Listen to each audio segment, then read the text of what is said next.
Now, thank you again for joining us virtually, for those of you Zooming in, and in person for David A. Jones, Always Moving Forward.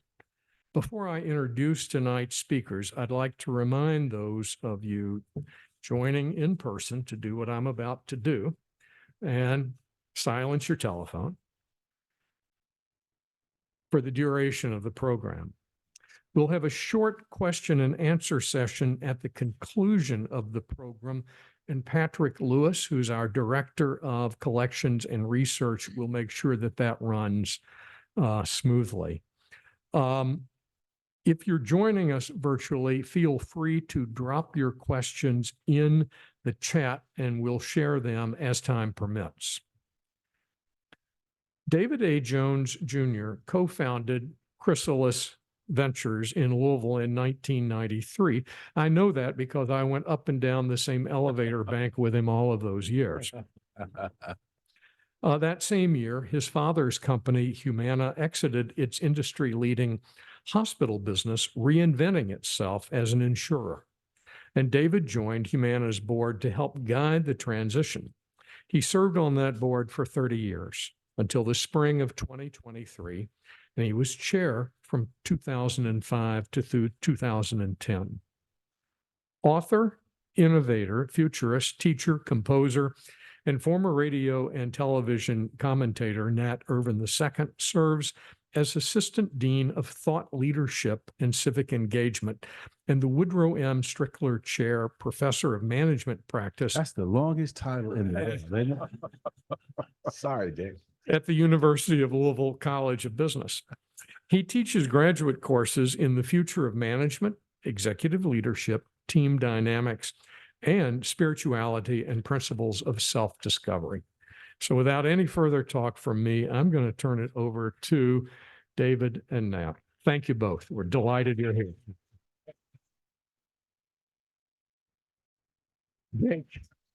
Dick, thank you so very much for that wonderful introduction. And thank you to all of those of you who are in the audience virtually and physically here to join us in this wonderful conversation. It's sort of almost like a homecoming a little bit, David, because in our little brief, conversations, we're meeting with people. I even found out somebody who babysat you.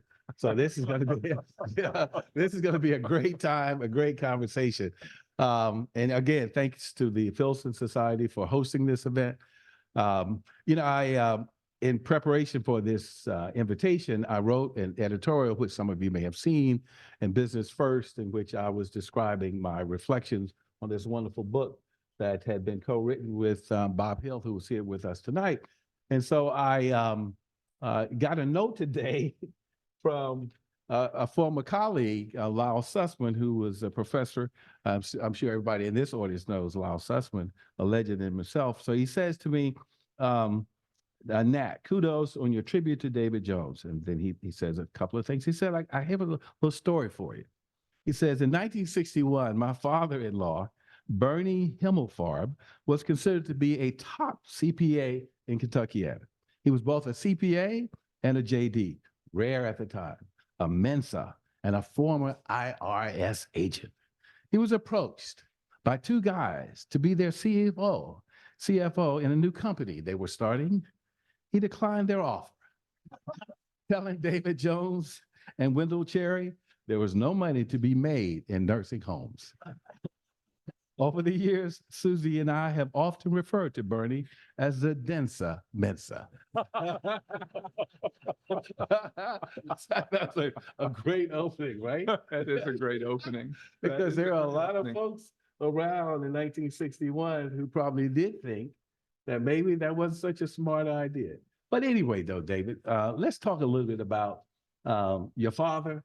It's a marvelous book and this marvelous story. Of course, everybody in this audience knows him in a very intimate way, as we heard in just a small conversation with you earlier.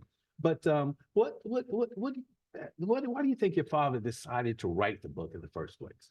Well, I know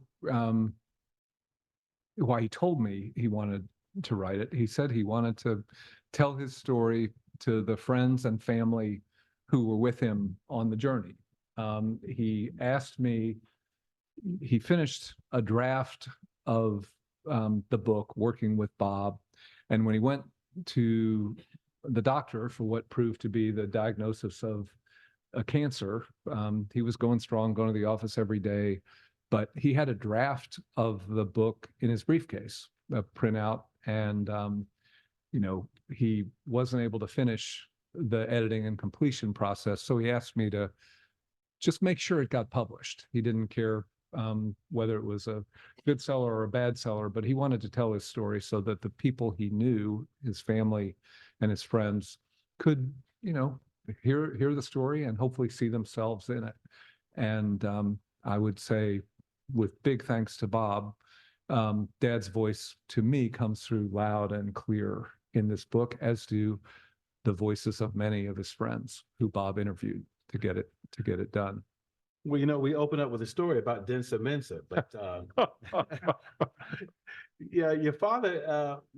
Let's do a little bit about Wendell Cherry. Yeah, sure. Okay. So how would you? Because when I'm reading it, and I came here in 2007, so I didn't get a chance to see him. But he's like this larger than life figure. Can you just do a little bit of describe him for people who will hear this interview, who just describe him, because he seems like this big flamboyant figure in contrast to your father. Well, they were very different. They were great partners, partly because they were complementary. Wendell was tall. I was young. I guess I was 3 years old when they built the first nursing home. So, in my formative years, Wendell was this giant because he was tall. He was also the first adult I recall hearing swear ever. But they were, in my early memory, they were just bolting around all the time. They both walked. I don't know which one walked faster, but they were always just moving and wanted to get stuff done. And, I guess maybe one story I could tell, I told it in the memorial book for Wendell. So some of you may have heard it, but one time on spring vacation, I think I was 12, Dad and Wendell flew down. Dad was on vacation with the family, and Wendell stopped and picked him up in a little Beechcraft Bonanza. That's a whole different story, but the evolution of their air transport was a good story too. It's in the book. But Wendell picked Dad up, and Dad asked me to come along. He said, "Come on, this will be fun." And they went to look at a hospital. It was very early in the hospital days, and I have no idea where it was, but we landed, got in a rental car, went to this hospital, and the director of the hospital met him in the parking lot and escorted us in, talking the whole time. And we get in the door, and Wendell stops, and Wendell loved building things. He loved construction. He loved architecture. He puts his giant wingspan up in the door frame, and he clomps on the door frame. So bam, bam, bam. And it's made out of crummy aluminum. And he says, "Dave, this place is a piece of..." And I was like, "What?" And he said, we're out of here. We're not buying this thing." And they turned around, and away we went. So they were, they were, one or the other of them was always going to make a decision quickly. Well, that's one story. That's one story about Wendell, and we'll get some more. And the other partner with your father is your mom. Yeah. So let's talk a little bit about her, so we can kind of set the stage for how, because he's not going to do this thing by himself. No. One of the things I learned, not from reading the book, but from reflecting on, how to edit it and how to sort of put some of the family pieces in, in an order that, Dad didn't have a chance to finally complete, was, my dad really married up. His mom grew up in Crescent Hill. He grew up in West Louisville. His dad was a pharmacist. His mom was a teacher. They both were college educated. And, his dad, as a pharmacist, never missed a paycheck in the Depression. And his dad didn't work very much at all for a 7 or 8 year period until war production really kicked back up. But they met at U of L. She was the most, whatever they call it, the top freshman woman, and her favorite classes were, I never figured this out, but anatomy and organic chemistry.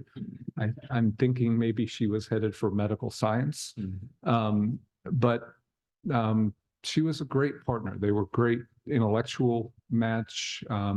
She was deeply uncomfortable with his borrowing.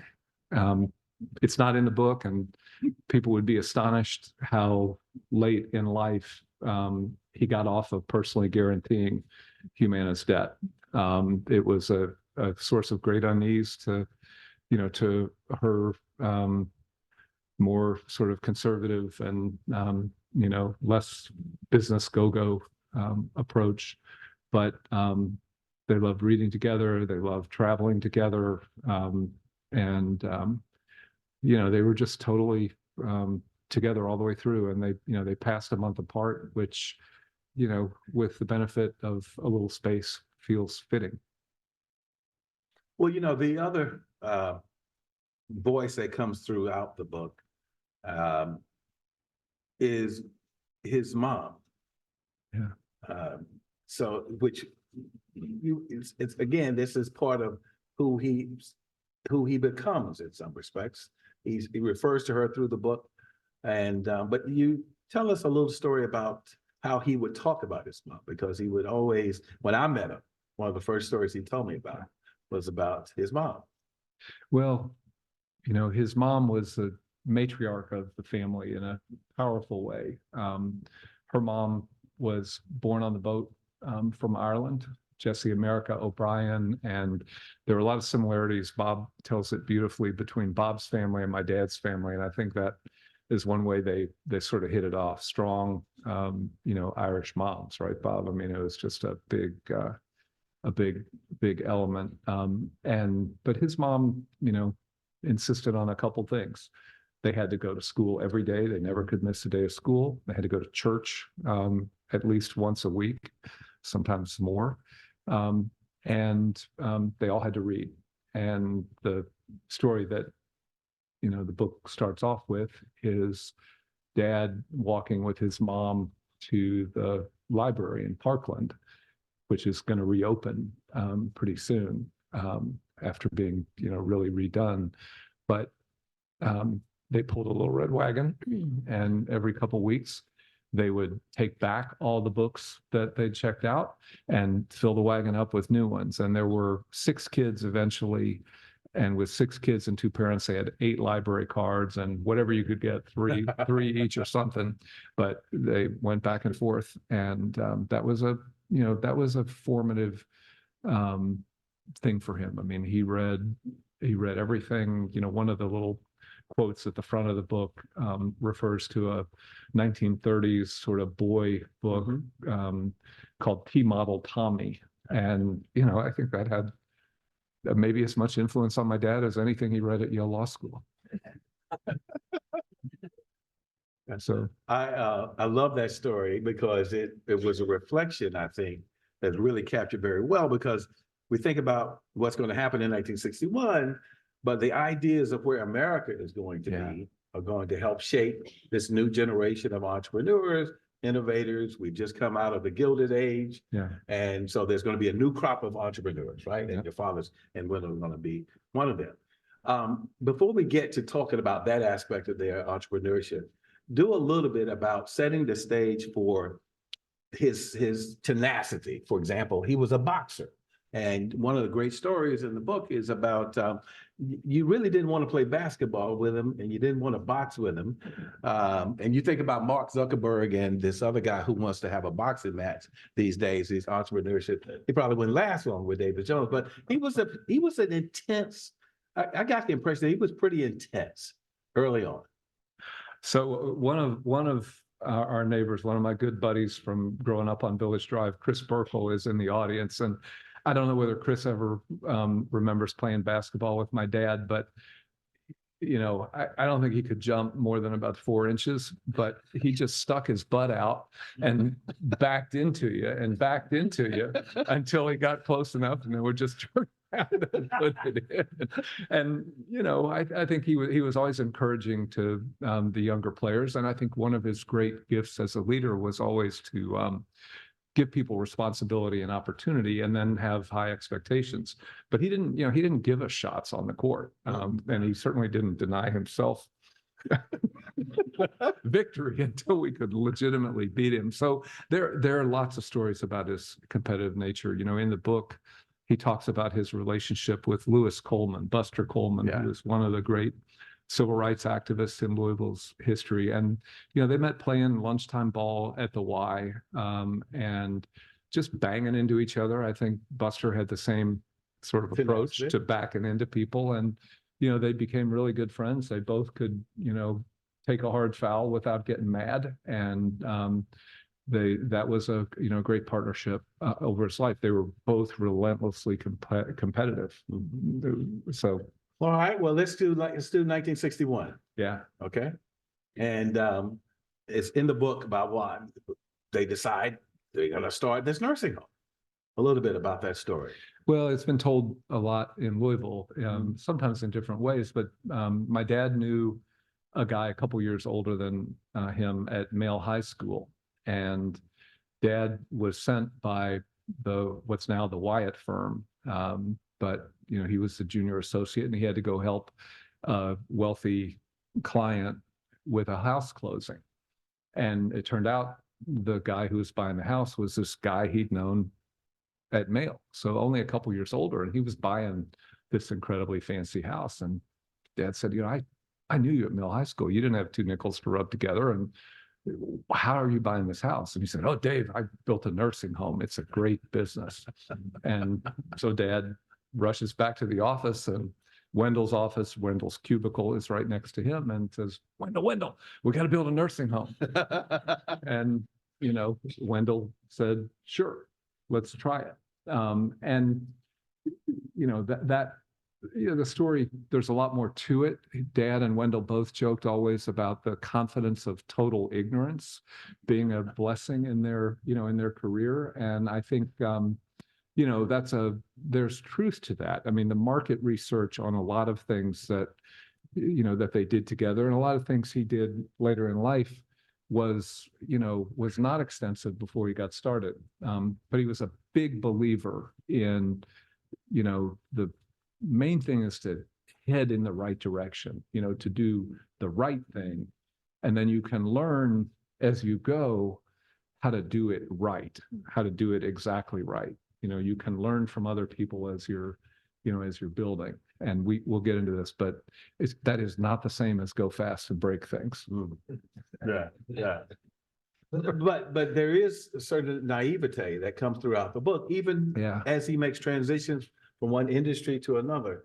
Maybe just go a little bit more into that, because he would have some skills. Well, he had lots of skills. I mean, he had a great mind with numbers, which he credits to his, he was numerate at the level of like fluency in a language. And he credits that to, one particular teacher in what is now a JCPS school, who had him drill and learn pattern recognition and math and stuff like that. And, he had great experience as a shoebox accountant, and then as a tax lawyer, and then doing real estate, law. But I would say, and, there are people in the audience, of their generation. I think that being that generation, just too young to fight in World War II, but to have experienced the Depression and then kind of feel the uplift after those, 2 decades, really, a decade and a half of catastrophe, and finally to have peace. There was a confidence or an optimism maybe in the air, I think, that was a blessing of the time. It probably didn't feel like it because they, again, the country was, we weren't rubble like a lot of the rest of the world, but we were poor and, hungry. And that, that carried into a lot. People sometimes ask, how did this remarkable collection of great executives come together at Humana? And the answer is, they were a bunch of hungry people in Louisville who, worked hard and learned as they went, building things that hadn't been built before. And that kind of, the confidence to jump in and do stuff. And then the insistence on learning. Again, I guess that's where I would tie it back to his mom. I mean, she didn't think people were born smart or anything like that. The lesson was you learn by reading, by talking to other people and listening, and by doing. So he also seemed to have had a really great gift, a great ability to be able to see the potential in people that sometimes people did not see in themselves. Now, that's a particular gift, I'd say. And not all entrepreneurs have that, not all managers have that. Your father seemed to have had that. Would you talk a little bit about that particular aspect? Maybe you can tell a story, because I was struck by the commonality of that particular aspect of the people that he chose. They weren't all Yale graduates. They weren't all University of Louisville graduates, just common people, but he would sometimes see something in them that will eventually lead them to be able to do some extraordinary things. Well, there are a lot of stories in the book. It's kind of hard to pick because so many people, without X or Y or Z, there's no Humana. I mean, there are a lot of people who were essential to making it possible. But, maybe two stories. One is Carl Pollard, who was the, longtime chief financial officer of the company, and then went on when the hospital business broke off from the insurance company. Carl was the CEO of the hospitals. And but back in 1968, when the company went public, Carl had been their outside accountant, outside auditor. And, in the process of going public, they asked him to join as the inside chief financial officer. And they went up to New York to meet with the bankers and the geniuses and the lawyers and everything. And Carl was wearing a particularly outrageous sort of Kentucky type sport coat. Yeah, describe it. I don't remember. I can't remember what it looked like. That's like, I heard it too many times, but they always broke up laughing before the actual description of the coat hit. But, at the end of the meeting, the lawyers and bankers, met with Dad and Wendell and said, well, this is great, but you got to get a big 8 accountant in here. I mean, you can't have this hillbilly, I think Carl was from Western Kentucky, so it was doubly bad. But they said, well, that's great. Thank you for the feedback. And we're not going public. So this is our guy. He's done the work. He knows the company, we trust him, and take it or leave it. We're not, we're not dressing up for you. And so I think that's one thing. And it was a great decision. It wasn't like we know this person is a genius. It's this guy gets the job done. I think that was the common denominator. Second would be Virginia Kelly Judd, who I don't think Virginia's here tonight, but some of you probably know her. She ran the Humana Foundation for a long time, but Virginia was a French speaker. She had lived in Europe and learned French. And Dad knew when she joined Humana in the training program for new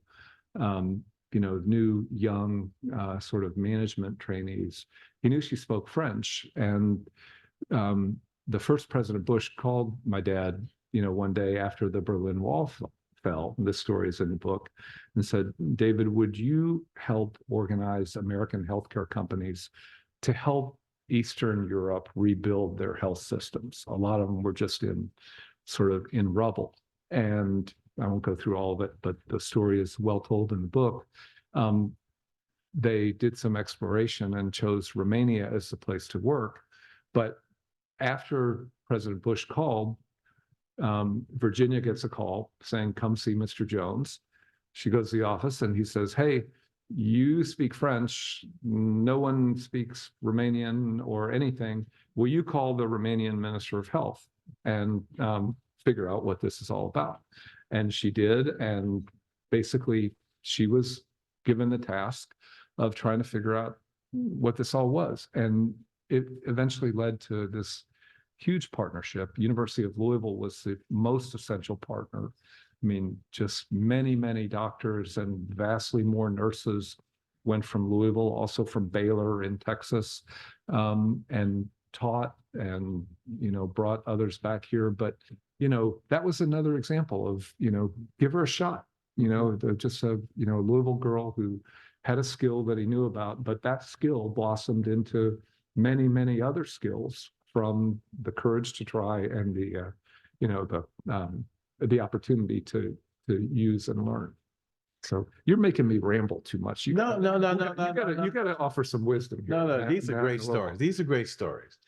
David, one of the other things that comes clear, because we started off this section of our conversation about why your father chose to write the book, right? Why did he choose to do this?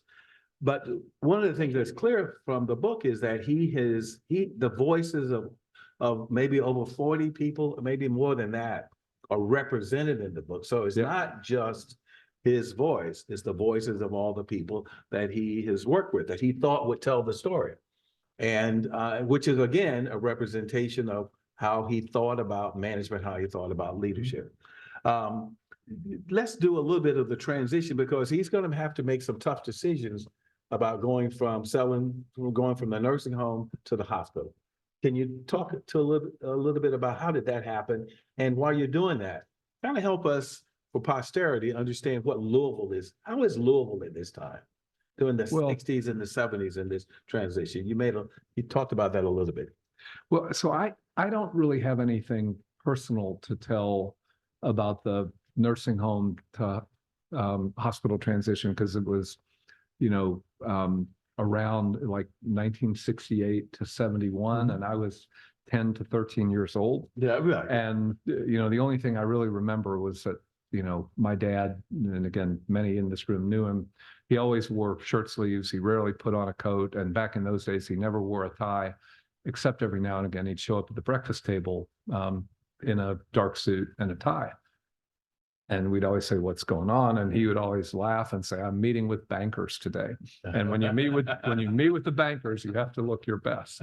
And, so that all, I can recount the nursing home industry matured very quickly. I mean, anybody who thinks the .com bubble or the social media bubble or the current AI bubble is unique and has never happened before, there was a nursing home bubble in the late 60s that was very similar. I mean, the company that's now Humana went public in 68 at a $8 share price, traded up to 88 in a year, and then down to 4 when, for a long time, it was hovering in those low single digits, because the passion and belief about what was going to happen in healthcare with the introduction of Medicare and Medicaid.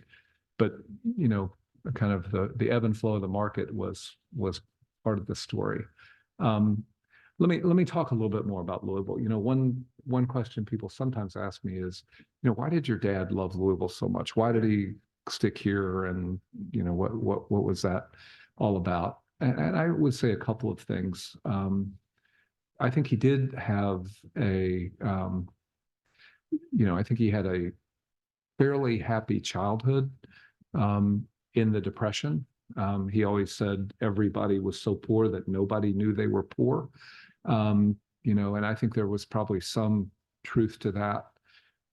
He was an active, kind of jock, and that, he had a lot of opportunity to play sports, and he got a great education in Louisville's public schools, and that was all good.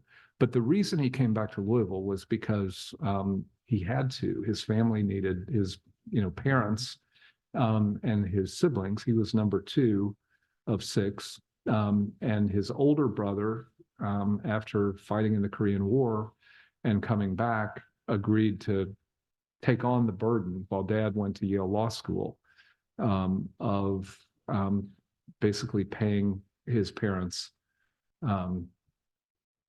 expenses. Not all of them, but it was it was a big family, and they needed support. And so there wasn't really any question. I mean, my mom was not thrilled with coming back to Louisville initially, because I think she would have loved to eventually, but there was a bigger world to see after spending time at Yale. But, he came back because that was just part of the requirement. And then I think, he never had a chip on his shoulder about, being from a smaller place when he went east or California or whatever. He had complete confidence that the people who he knew or would get to know here could do whatever was required to, to build, to account, to do the law, to do the nursing, and never had a question that there was talent here and that, he could build something great. They recruited over time. Once they were public, they brought in a general counsel who'd been general counsel to a public company before. There wasn't a naive sort of local patriotism or boosterism, but and then over time, I just think, it worked. The city in the 80s was growing.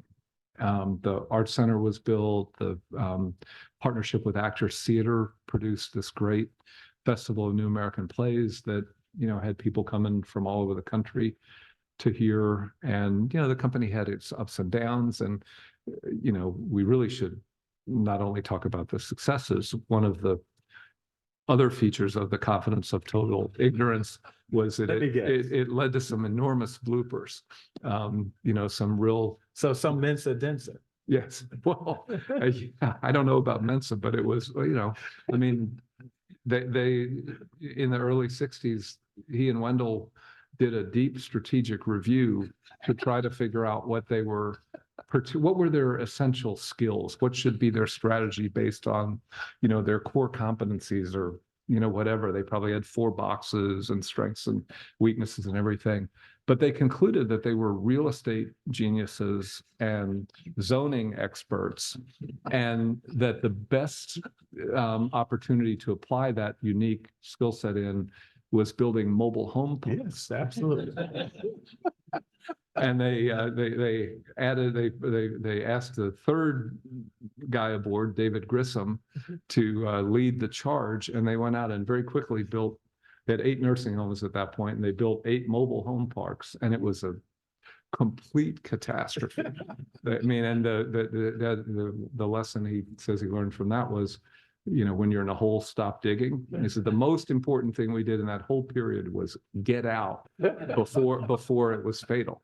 And they lost a bunch of money and escaped. Yeah. And then I won't tell the whole Belknap story, but I think one of the newspaper commentaries I still remember said, Betty asked David to go get a hammer, and he came back home with a hardware store. And I don't think it was Louisville, right? Yeah, I don't think it was that quite that ill considered, but the level of diligence was near zero. Yeah. I think it was, how hard can this be compared to healthcare? And the answer is, if you don't understand it, everything looks easy. Yeah.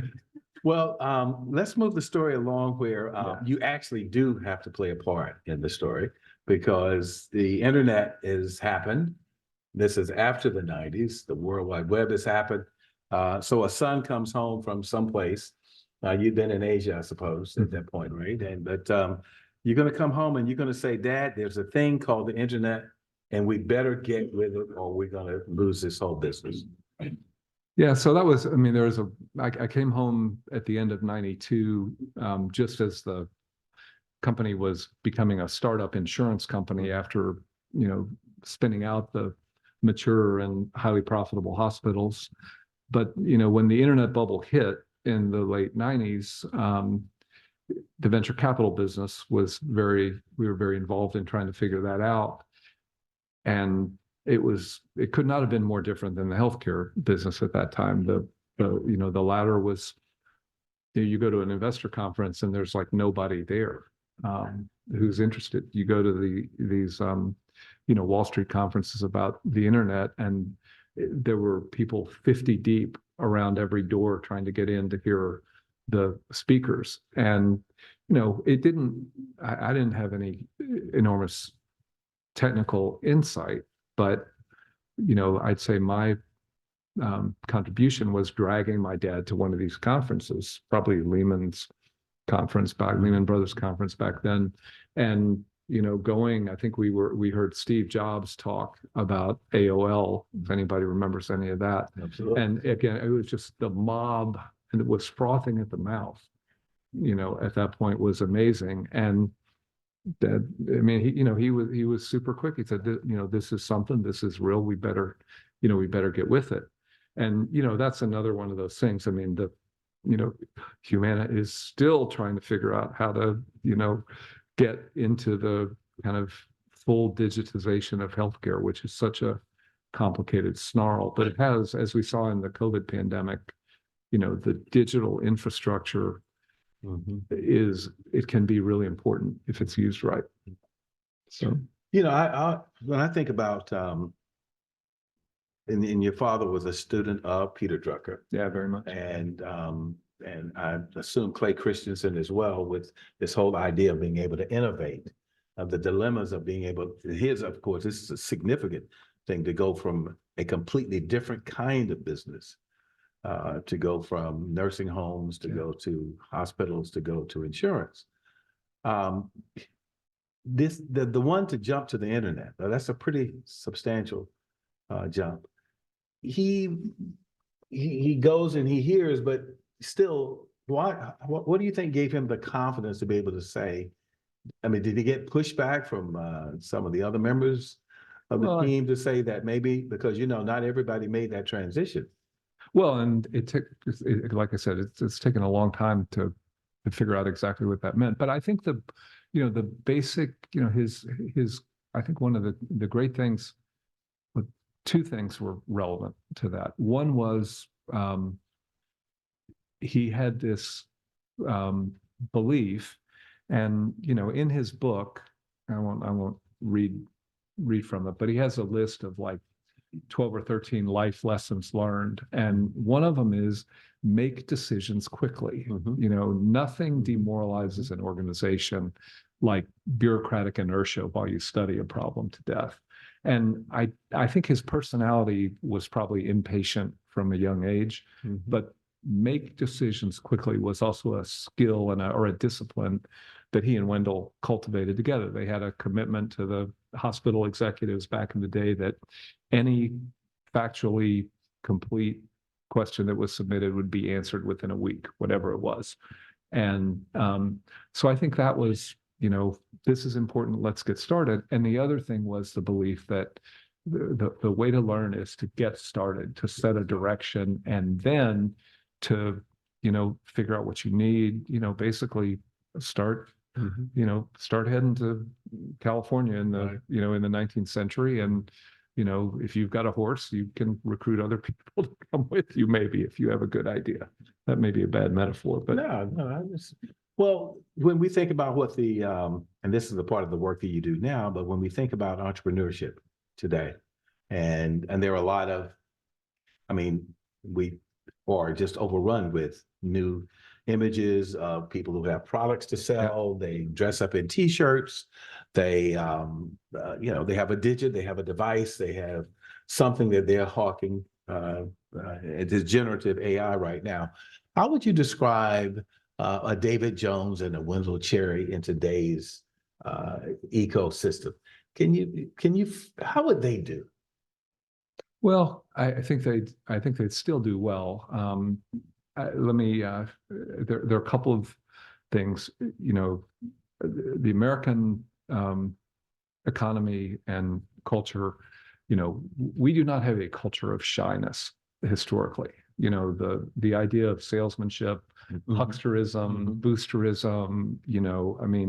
That goes goes way back. And so those features of the contemporary culture, I don't think they're unique to any particular generation. And we have a structure, we have a constitution that has freedom of speech, and we have very smooth, very powerful capital markets that allocate capital and take risk maybe better, I think, than a lot of places. And those were really important to Dad and Wendell's, getting started. But I think there were a couple of things that are a little bit different, today, and today may change. We've just finished this incredible market boom period, apparently. Interest rates have shifted, who knows what's coming.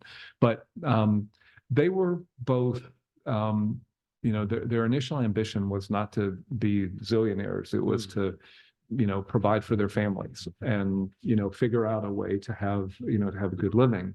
And, one of Dad's other kind of lessons learned was, profit is never a goal in itself. It's a necessity. You have to pay for all the costs of running your business, including the capital that, you get to come into your business. And that, on the one hand, that's sort of trite, but, most of the people who pitch me for venture capital are coming in saying, here's how much money we're going to make. And again, that might be true, but the first question is, are you going in a good direction? Is there some kind of a need that, you might be filling, even if it doesn't exist yet? And then, can you do it in a way that if it works, you will make money so that you can keep doing it and not have to shut down and fire everybody? So I do think right now we're in this Gilded Age where the riches that have come pretty early and sometimes unrelated to actually completing the building of anything, that's a different thing. I mean, the other thing that, Dad and Wendell they didn't get stock options at the beginning. They didn't, the original financing of Humana was 5 people put up $1,000 each. Each of them had to put up their own 1,000.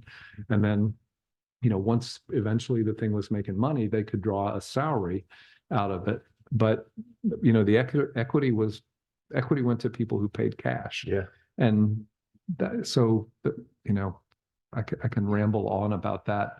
There are great advantages to be able to bringing entrepreneurs who don't have access to capital into the position to found things and lead things. And I think we're doing much better at that today than we were when they got started in the 60s. And we have another, great example of a young pair of partners in Louisville, the 2 guys who started Apris, which is Louisville's first digital unicorn. It was started in 1993, and it's in a real area. It's in law enforcement technology and now national security technology. But the 2 guys who started that, Mike Davis and Young Nguyen, Young was a refugee from Vietnam. He had to walk across Cambodia, to get to here. And they didn't have 2 nickels to rub together either. And access to, to the capital markets, taking a risk on them, allowed them to create, this wonderful company that still has 800 or 900 jobs in Louisville and has built billions of dollars of actual real value. So anyway, that's good. I don't know if I answered your question. You did. Look, we don't have long here. Yeah. This is now we want to get some questions from the audience. And but before we do that, is it Kyle? Kyle, you going to do the questions for us? What do you think will be your father's greatest legacy? What do you think? Well, I think he thought the parklands would be the greatest legacy, the parklands of Floyd Fork. And I should have said another example of how he worked was with my brother Dan. Yeah. Dan came to him with the idea that, hey, this Floyd's Fork watershed is the last pure watershed in the metropolitan area. And I think we should try to preserve it as a park. And Steve Henry had some stuff going. Many of you know the story. But Dad and Dan, they didn't know how to build a park. I mean, they had no idea. They'd done real estate stuff together. But, it's a long story, but it is another example of trusting somebody to learn to do something, backing them, and then being able to, go around and invite friends and, fellow investors, the donors to the parklands, to kind of join the parade after it started to get going. And that was very much his modus vivendi, I think, in all things. But companies come and go, historically. If you look at the turnover in whatever the top 100 companies are, it does change over time. But the park will be there, and they're doing things. They're planting trees today with they'll be mature in 50 to 100 years. It's a whole different timeline. Yeah. So let's take some questions from the floor, and here we are. Thank you. Come on up. Well, I'm just here to facilitate. So we have mics okay. on either side, and for everybody in the room, if you do have a question, please come up and ask it into the mic so we can all hear, and so the Zoom folks can hear as well. Zoom folks can also drop questions in the chat, and I'll make sure they get asked if we've got time. So anyone, please come on up. Please give us your name. Yeah. Okay. Go ahead. I'm Nana Lampton. I had great pleasure of knowing David. But I'll tell you that when I first met him, he and Wendell had their sleeves rolled up down the street with my father, who was persuading these young lawyers to take the case for defending a $500 death claim. That's why they were earning money that way while they were building Extendicare. Wow. And then there was a great arc to the moment when David and his company moved into our building. Father didn't like having tenants much, so it's my job when it came to my turn to ask for good tenants. So when David came in, I was so excited that I bought glasses and champagne and invited them to lunch. And it was all signed and everything. And I broke the glasses. I was so terribly nervous. And he was wonderful. And Dan is still in the building. It meant so much to me because it's not just a commercial building. It meant a lot to us. Yeah. well, one of the things it's relevant, I think, to today, where the question of what happens, Nana, thank you. What happens with downtown is much discussed. But, when Dad retired from Humana, we were like, well, what do you want to do? Do you want to have an office? And he's like, yes, I want to have an office. And where are you going to be? I'm going to be downtown. I mean, he wouldn't imagine going out to a suburban office location. He just thought the hubbub of downtown was perfect. And, half a block from where he'd been before was also perfect. So it was a great landing spot for him. Yeah. So. Casey. And actually, I'm going to ask one for Nat. Okay. Yes. So Nat, with this story and knowing all the young people that you work with through the U of L program, what would be the one word of teaching from this story for your youth?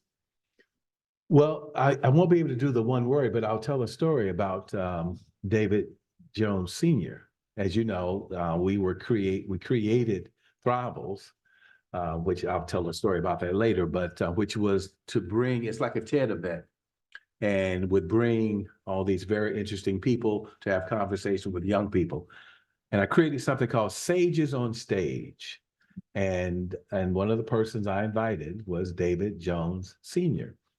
And so he got a chance, and he had this marvelous thing of being able to tell basically the same story about how do you run a business. And I'll never forget watching young people look at the man who had created Humana. And there was short sleeves, Mary Gwen, you remember? Short sleeves, all these young people in the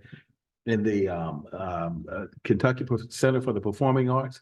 And he's telling them this story. And I think the thing that they took from it was that a guy like that, because, he's from West Louisville, you could be me. And I think it was his sense of being a common person, ordinary ability. And basically he was just given the recipe. And so I'll give you the word recipe. How's that? Okay. I think for me, the word is persistence. Yeah. Just that persistence. And so Dave, for you, I keep hearing the phrase that you have, and you talk about naive, and I think that's a naive genius and these kinds of things. But how much of that persistence in them or your dad was just that the vision and the innate drive, if you know what I mean? Like people who build big projects and do things like that, and you fail and you bounce and you fail and you bounce and you fail and you bounce. You have that just drive. Do you think that it did, in a lot of cases, it doesn't seem like it was based on logic, right? Because things kept going wrong. So what is it that kept them pushing forward? And it wasn't about the money at the end of the rainbow. Like, what is it that pushed them forward, do you think? Well, I think there are a couple of, it's a good question, Casey. The time, after the bubble that they were in with nursing homes, and again, I have no personal memory of this, but to anybody in the audience who follows stocks or math, the actual economic performance of Extendicare, the company's name then, was, they were never too highly levered. They continued to be good at building nursing homes, choosing good locations. And, I think in the early 70s, the company was trading at like 2.5 times net earnings, not cash flow, but like net earnings. And so the math part of, my dad's head was, he was very, there was a logic or almost a linguistic understanding. He could care less what the outside world thought. And, there's a whole nother story about Sam Klein, the Bank of Louisville, head at that point, and the guy who my parents bought their house on Village Drive from Mr. Klein. He sold it to him at his cost. It's a great story, but Dad was trying everywhere to borrow more money to buy some of the stock of his company at this price that was, nearly free. And Mr. Klein finally made him a character loan, him and Wendell. And I mean, that's where the bulk of his ownership in those early days came from. So there was a logical, sort of not exactly contrarian. He just didn't care what other people thought the math answer was. He had his own, his own opinion. The other thing, Casey, I don't know exactly whether this fits your question, but he just had a lot of confidence in people too. And I think another element, I should have brought it up earlier, but I saw this in his, in his last days, but also along the way, he was always, he was great at thanking people. He had an amazing memory for names and faces, but he to his last days, I mean, when he was feeling miserable, he loved it when, nurses or aides or people pushing, the gurney around were doing their job well. And he was just so good at saying thank you. And those kinds of human interactions, I think always, he told me a few times, he was never bored. And part of it was he did interesting things and he got rid of stuff that he was bored by, but also he just liked people. And that was a good thing. Yeah. Another question. Yes, come on up. Thank you. No, You can't get away with it. No, I was going to this is John Clark, the publisher of the book. And one of the other things, back to Louisville for a minute, Dad, he always said anything in the world you can do here. And one of the things I think he would be really pleased with, we've talked about Bob's contribution and their partnership, but John as the publisher is here in Louisville. And you can talk about Julia if you want, but you may have something else to say. But the whole publishing team was here, and I'm really proud of the physical quality and the content apart from the writing of the book. So thank you, John, and please, Thank you. now you can ask a really hard question. I'm sure there's some entrepreneurs in the room here, and this going forward in total ignorance is to me is what this man was about.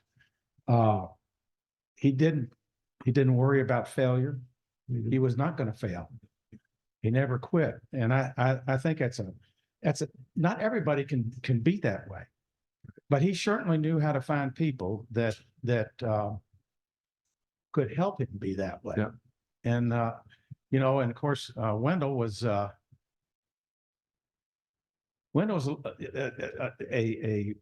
great offset for him in terms of looking at the big picture and the beauty and and stuff like that.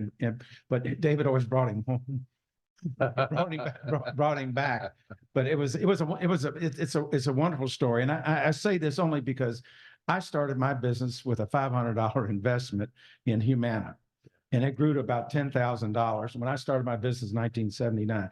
And that's a small little piece compared to what Humana has done. But there are many people, and probably in this room, that have a similar story. And I am very proud, obviously, to be publishing this book. And I think that Bob Hill was a perfect example of he interviewed 30 or 40 people that David, Mr. Hill, asked him to go out. And these weren't all people that were wealthy or there's a wonderful piece in here about the pilots that absolutely and the how close David was to all the people that helped him move forward. I just wanted to make that statement because David, your family's been great, and thank you. Thank you, John. Thank you. Yeah.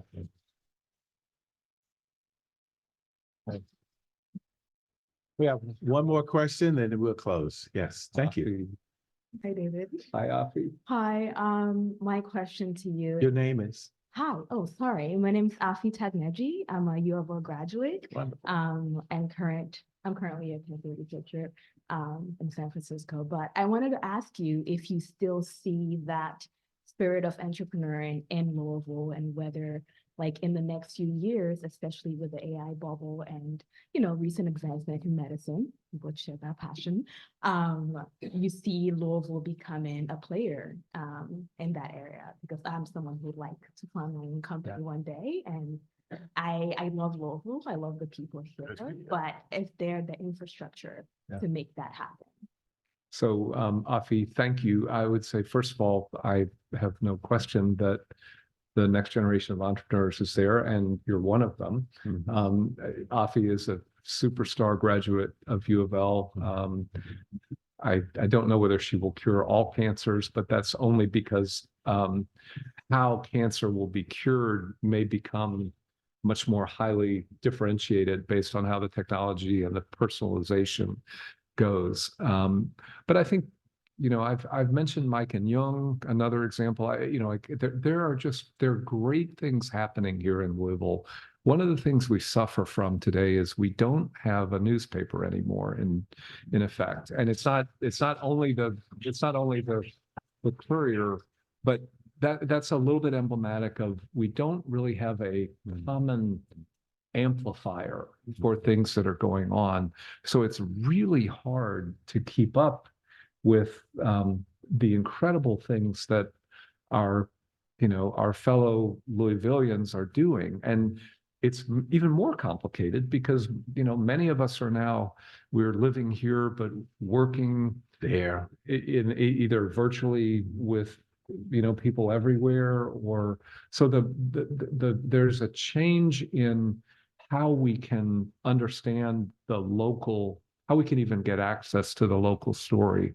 And I don't know how that will play out. I do know that we're not unique as a city in not having an ability and having a better ability to appreciate the kind of the bad things that are happening, because they get attention than the good things. But I do, you know, there's a company I'm working here locally called Confluent Health right now, physical therapy and also innovative technology company that it may be growing faster than Humana ever grew.